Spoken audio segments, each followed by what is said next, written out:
What's up, guys? Welcome to AP Statistics. In this video, we are going to start basic probability of a chance event. Now, if you look at the look on my face here, I'm freaking out because most people don't like probability. But most people don't have an amazing teacher like me that's going to try their absolute best to make it as simple as I can. Now, this video is going to, or this topic, basic probability of a chance event, is going to take a couple different parts. This is part one. So strap on and get ready for a wild ride. All right, so first let's talk about what the heck a chance event is. They're also known as a random process. Random process, chance event, same thing. So alert, here comes a definition. An event where we don't know the outcome is a random process or a chance event. Any event that you could think of where you don't know the outcome. We often label a random process or a chance event with a capital letter. Now, we may know what could happen, we call that the sample space, but we don't know what will happen.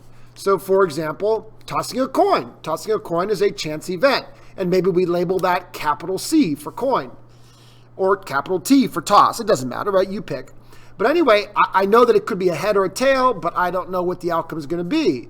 Approaching a traffic light. Maybe we use L for light.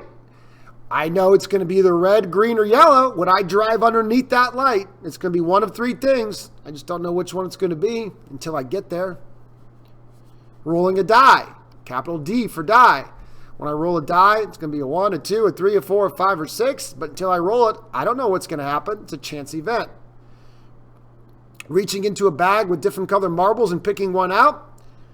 I don't know what's going to happen. Maybe M for marbles. I don't know. Am I going to get a blue marble, a red marble, a green marble? I have no idea what's going to happen. I don't know what's in that bag. I have no idea what's about to happen.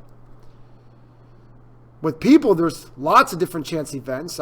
Let's say I randomly select a person that has blonde hair. So maybe H is the random variable, the color of their hair, the random process, the chance event. What's the color of their hair? H. Well, I don't know. Until I pick that person. I don't know. It could be blonde, could be brown. Could do a capital E for the color of their eyes. Could do another E for ethnicity, right? I don't know. The list is endless when you're working with people. I mean, hey, randomly select a person, and I'm looking for a person that has this quality. The point is that if you don't know the outcome, that's a chance event or a random process. And this, of course, leads us to probability. Any outcome to a chance event is said to have a probability. There are two types of probability, and one leads to the other. So it's important to understand both. In this particular video, we're going to primarily focus on experimental probability, but experimental probability will lead us directly into understanding theoretical probability. But again, when you think of a chance process, hey, toss a coin. I know it could be a head, I know it could be a tail. The probability is a number that is attached to each one of those outcomes. Same thing with reaching into a bag. What's the probability you pull out a blue marble? That's a number that's attached to the probability that that actually outcome occurs. So let's talk a little bit more about experimental probability here. Now, experimental probability is really, really simple to understand. So to understand this, we're going to look at several examples right now, but let's play dumb for a moment and say we have no idea what the probability of tossing a coin and getting a tail is. I hope everybody knows, but let's play dumb and say we don't know. So we experiment to try to figure out what the probability is. So the experiment would be pretty simple. Step one would be a trial is tossing a coin. So I'm going to toss a coin. That's one trial. Number two is what is a success and what's a failure. So if it's a tail, yay, I'm happy, that's success. If it's a head, that's failure. And I'm going to record what happens on each trial. Every time a trial ends, a coin is flipped, that's when a trial ends. I'm going to record what happens. And I'm going to repeat this over and over again. So maybe I do it 10 times, 10 tosses, and 4 times I was success, 4 times a tail occurred. So we would say the experimental probability is 4 out of 10. You could give that a decimal, 0.40. You could even make that a percentage probability, or excuse me, a percentage, 40%. Again, that's experimental probability. You literally do it and see what happens. But you got to do it a lot, right? Don't just do it once, 10 times, 20 times, 30 times. You do it.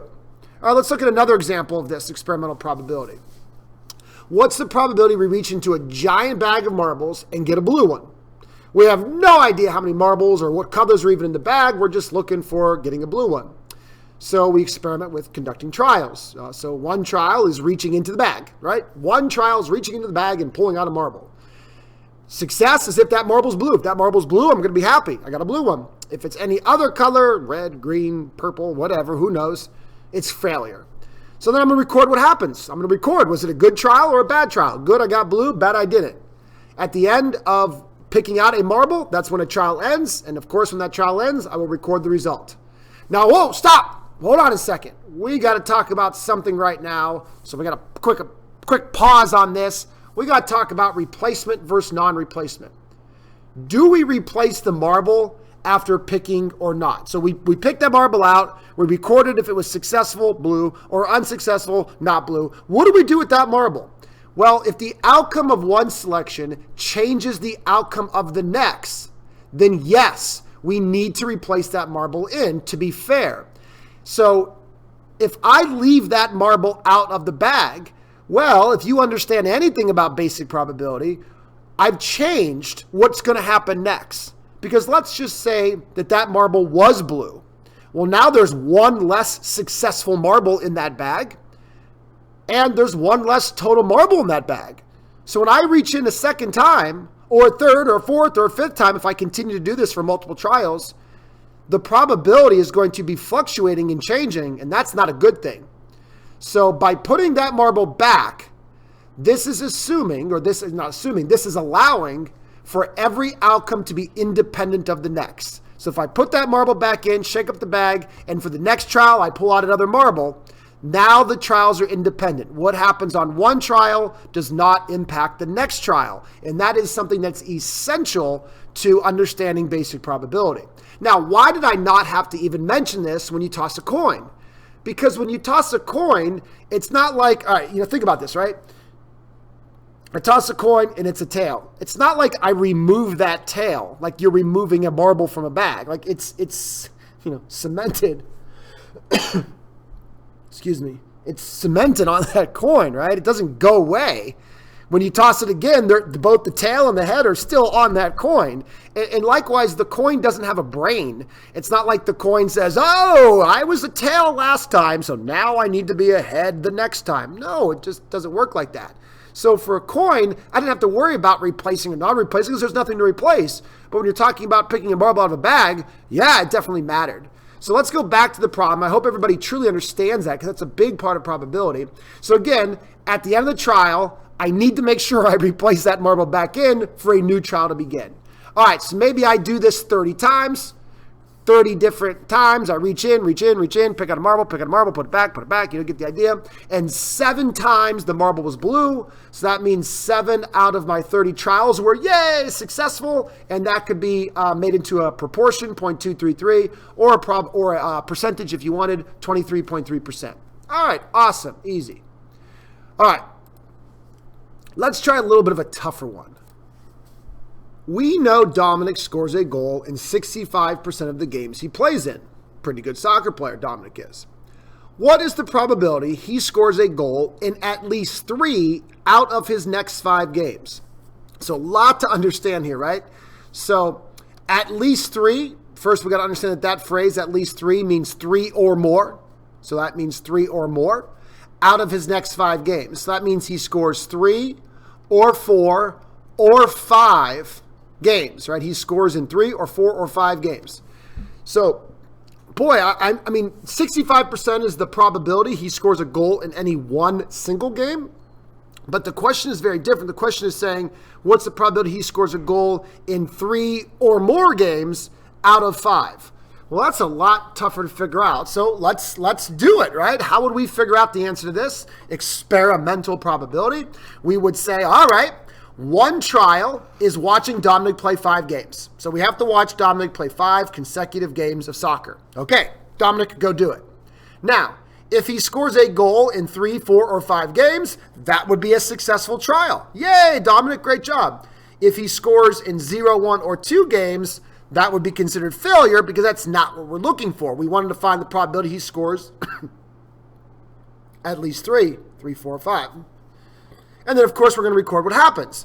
Those 5 games. So every trial is looking at 5 games and determining, did he score a goal in 3, 4, or 5 of those games. Yay, if he did, or if he didn't, that's failure. And then we're going to repeat. Watch another 5 games. Watch another 5 games. Watch another 5 games, right? So maybe we sit there and we do 20 trials, right? Now you got to understand, one trial is 5 games. This is actually, a lot of games. It's 100 games of soccer Dominic played. So after looking at 20 different trials, 8 of those trials, he did score. Of those 5 games, he scored 3 or more goals. Okay? So that would be the probability. And then again, of course, you could divide by 20, 8 divided by 20, to get a proportion be 0.40. Okay? Now, of course, I just made that up, but that's exactly what we'd have to do. But this is a much different, because a trial, as you got to understand, is consisting of 5 games. So I got to let 5 games play out and see what happens. Now, something like a coin, it's easy to keep tossing a coin. I mean, you could sit and toss a coin 100 times, and that would not take very long. Even pulling a marble out of a bag, put it back, pull a marble out of a bag, put it back. You could sit here, I could have you do that in class, and that would take, 20 minutes. You could probably do it 20, 30, 50. Heck, you could maybe do it 100 times, right? It wouldn't be that bad. But this would actually be very difficult to literally do, because it's going to take a very long amount of time. I don't know how many games Dominic plays with soccer. Maybe he only plays 1 game every Saturday. Well, that means the trial is actually going to last 5 weeks, because I got to wait for 5 games to be played and record how many games he scored a goal in. And that's very time consuming. So one thing we often do with experimental probability is we run what's called a simulation. A simulation is not actually performing the random process. So we're not actually tossing the coin. We're not actually pulling a marble out of the bag. We're not actually playing the soccer games. We're just going to pretend to do it with numbers. I know this seems kind of weird, but follow with me here. Now, there are 5 basic steps to running a simulation. And we're going to look at 2 of them here in a minute to really make sure you guys understand this. But the first step is, if you're going to use numbers to pretend to do something, I need to know what numbers you're going to use and what those numbers represent. When we do an actual example, you'll understand that perfectly. Then we then have to describe, what does a trial look like, right? Like for Dominic, the trial's 5 games. You got to explain, what does a trial look like? Then we have to be very clear about what does a successful trial look like and what does a failing trial look like. And then we need to know when a trial ends. That is very specific. How do I know when I'm done with a trial? And then at the end, we have to basically look at all the successes and divide by the total trials. So that's how we're going to get our experimental probability, is counting up the successes and dividing by the total number of trials. All right, so let's do a simulation with our boy Dominic. So here's how it's going to work. Remember, we were told that Dominic scores a goal in 65% of his games. He scores a goal. So I'm going to use double-digit numbers, 0, 0 through 99, because this question is going to be percentage-based. Like 65% is 65 out of 100, so I'm going to use 100 double-digit numbers. Now, it's important that you understand why I'm using 0, 0, because if I do 0, 1 through 100, well, that's now a bunch of double digits and then 1 triple digit, and that's a little bit more confusing. I would actually have to do 0, 0, 1 through 100. Now, listen. You could totally do that. That's not a bad thing. You just got to make sure that you have the same number of digits for all of your values. You can't have some be double digits and some be single digits. And again, that may be a little bit fuzzy, but I'll clear that up as to really why that is. It matters in a moment here. So again, I could have done 0, 0, 1 through 100, but I chose to go with 0, 0 through 99. Now, I could not do 0 through 9, because with 0 through 9, there's no way that I could represent 65%.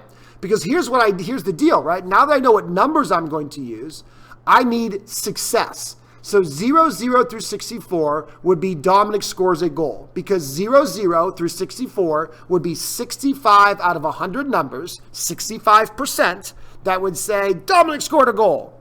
Where 65 through 99 would be the 35 numbers, the 35% where he doesn't score a goal. So every number represents a game.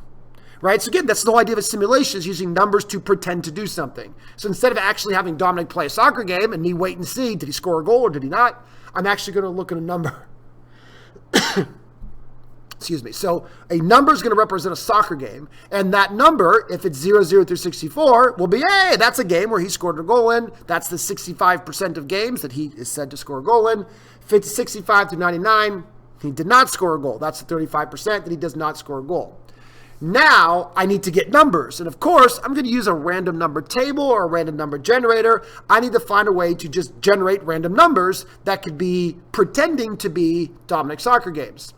So a trial is going to look at 5 random numbers because remember, a trial is 5 games. I'm trying to find the probability that he scores 3 or more goals in 5 games. So a trial is looking at 5 random numbers, 5 games. A successful trial will be if a number 00 through 64 comes up 3, 4, or 5 times. Because I'm looking for him to score a goal, success is 3 or more. 3 or more of the 5 games. So if he scores a goal, 00 through 64 is him scoring a goal. If that happens 3, 4, or 5 times, that's success. If I get, I have a typo here, I'm very sorry. No, it's not. That's not a typo. If a failure would be 00 through 64 comes up 0, 1, or 2 times. So if he only scores a goal 2 times, 1 time, or no times, that would be failure because that's not what I'm looking for. I'm looking for him to score a goal in at least 3 games out of 5. That's 3 or more. So a trial will end after I look at 5 numbers. Repeats are allowed because every game Dominic plays is independent of the next, right? Should be. What happens one game should be completely independent of the next. We're not going to talk about Dominic catching fire and getting better because he's scoring. Well, no, we can't think that way. It's got to be independent. So I don't care if I get repeats because every number is independent of the next. I will record if the trial was successful or not. So again, you got to really make sure you follow my directions here. Looking at 5 numbers. I need a 00 through 64 to come up 3, 4, or 5 times. That's success, otherwise failure. And I'm going to run 5 trials and see how many times I get a success. So let's actually do this. Let's actually go ahead and do this because that might be the best way to understand this. So here is literally a bunch of random numbers. All right, so here is trial 1. We'll call it T1, trial 1. So if I'm just looking for numbers, I'm just going to start the very first. So we got 36. Remember, I need double-digit numbers. 51. Ignore the gaps. The next number in order is 83. And then 67. And then 77. Okay, trial is over. I have collected 5 numbers. Now let's see. 00 through 64 is he scored a goal. So in this game, he scored a goal. In this game, he scored a goal. In this game, he did not score a goal. In this game, he did not score a goal. And in this game, he did not score a goal. So this would be a failing trial because he only scored a goal in 2 of the 5 games. All right, let's go ahead and repeat this for a next trial. Again, pick up right where we left off. 89, 11, 60, 55, and 42. Okay, did not score a goal. 11, he scored a goal. 60, he scored a goal. 55, he scored a goal. 42, he scored a goal. This is a successful trial because we were looking, I'll just abbreviate success, we were looking for 3 or more goals. So he actually scored 4 games he scored a goal in. So that's a good trial. Trial 3, we'll pick up right where we left off. 29, 70, 58, 37, 75. Scored a goal, did not score a goal, scored a goal, scored a goal, did not score a goal. That would be a successful trial because he did score in 3 of the 5 games. All right, let's fast forward here. All right, so I finished the next 2 trials, trial 4 and 5. I think you're probably getting pretty bored with me going through all that. It's pretty simple.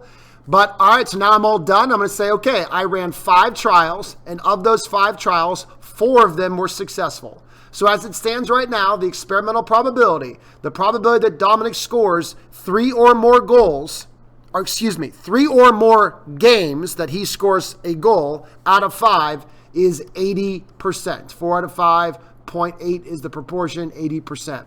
So at this point, experimental probability, there's an 80% chance in the span of 5 games, Dominic will score a goal in 3 or more of those games. So again, a little bit of a difficult process, but this would be a lot faster because I could sit here and do this, and I could probably do 100 trials. It might take me a while to do it, but it was much faster than literally having Dominic play a bunch of soccer games. Well, let's take a look at another simulation here because I know these simulations can be a little bit confusing, and I really want to make sure you kind of follow through the different types of simulations there could be.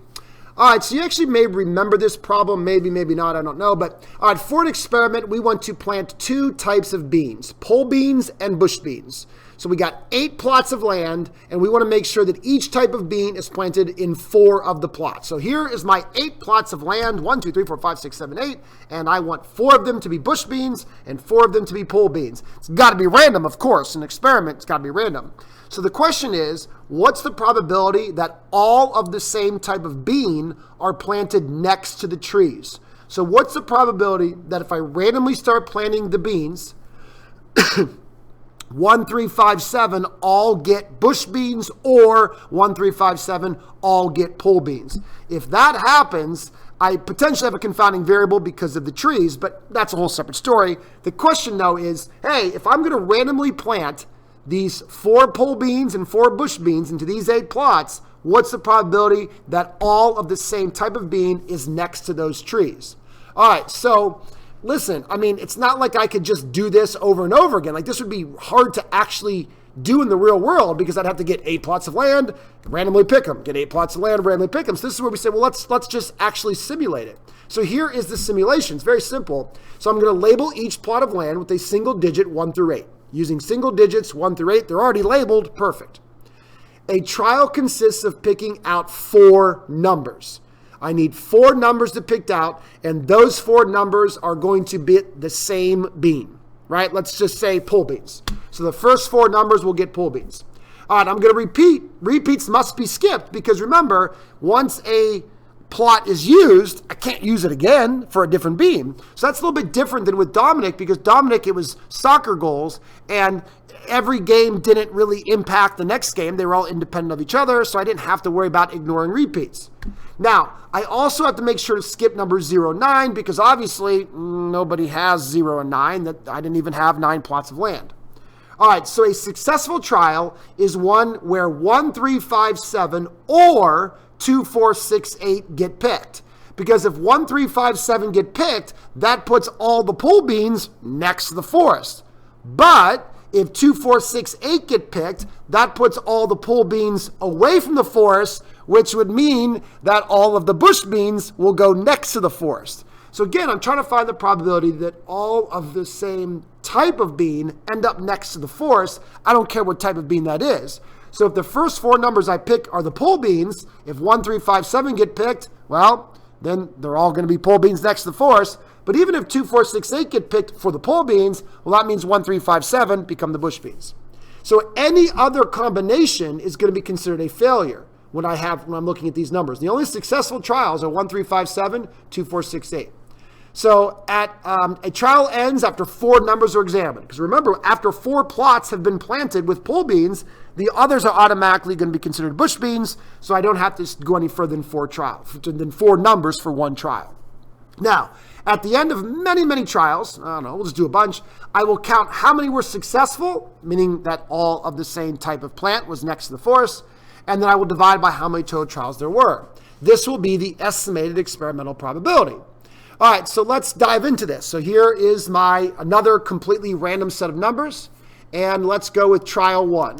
So trial 1, I'm going to get 2, 9, 7, 0, but wait a minute, 9 and 0 don't count, so I need 2 more numbers, 5 and 8. All right, so 2, 7, 5, 8. If you need the picture, go back to it, 2, 7, 5, 8. Those would not all be next to the forest, so that is a failing trial.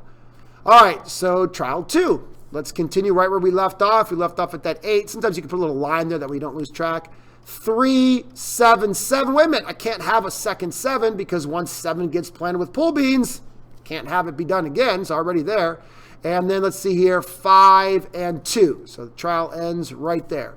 All right, so 3, 7, 5, 2. Go back to the picture if you need to, but 3, 7, 5, 2, that is another failing trial. Remember, success is if 1, 3, 5, 7 are all the same, all picked, go to be pole beans, or if 2, 4, 6, 8 are all picked to be pole beans, then that means all the bush beans will be next to the forest, which is, again, what I'm looking for as well. So 3, 7, 5, 2 is not one of those combinations, so that's another failure. All right, trial 3, 1, 5, 6, 4. And once again, that's a failure, right? That's not one of my, if that happens, go back to the picture, 1, 5, 6, 4. Well, that does not put all, that actually is a good thing, right? Because 1, 5, 6, 4 will put 2 pole beans next to the forest, 2 pole beans away from the forest. You get the idea. So I'm going to go ahead and just fast forward here. All right, so I jumped ahead here and ran 10 total trials. And I really want to make a couple observations. First, in every single trial, it was a failure. I did not have 1, 3, 5, 7 or 2, 4, 6, 8 get picked in any one trial. So technically the probability, the experimental probability would be 0 out of 10. So as it stands right now, there's a 0% chance that all 4 plots next to the forest get the same type of beam. But I really want to emphasize, for example, trial 9, trial 8 ended right here. So trial 9 picked up with 7. Now, this is where the directions need to be very clear. So we have 7, 8. This 8 needed to be skipped because it can't have the same number twice. 0 skipped because nobody has 0. 4, 8, skip again. 0, skip. 8, skip again. 7, skip because it was already picked. 4, skip. 7, skip. And then 2. So it actually took me a large amount of numbers to actually get what I wanted, because I had to skip any 0s and 9s, and I have to skip any repeats. So it was 7, 8, 4, and 2 to get that. So again, that's why the directions have to be very clear. But again, that was another failing trial. So this is the idea of experimental probability. Literally doing something over and over and over again and recording successes and failures, and then saying, all right, how many successes divided how many total trials did I have? Simulations can aid in that process, but boy, oh boy, you know what? Sometimes it just takes a while. So this is the end of part 1. In the next video, part 2, we'll dive into theoretical probability, because obviously there's got to be a better way, right? There's got to be a better way to understand probability than just doing something over and over and over and over again, or doing a simulation, which is not really the most fun thing to do. So that's what we're going to start talking about in the next video.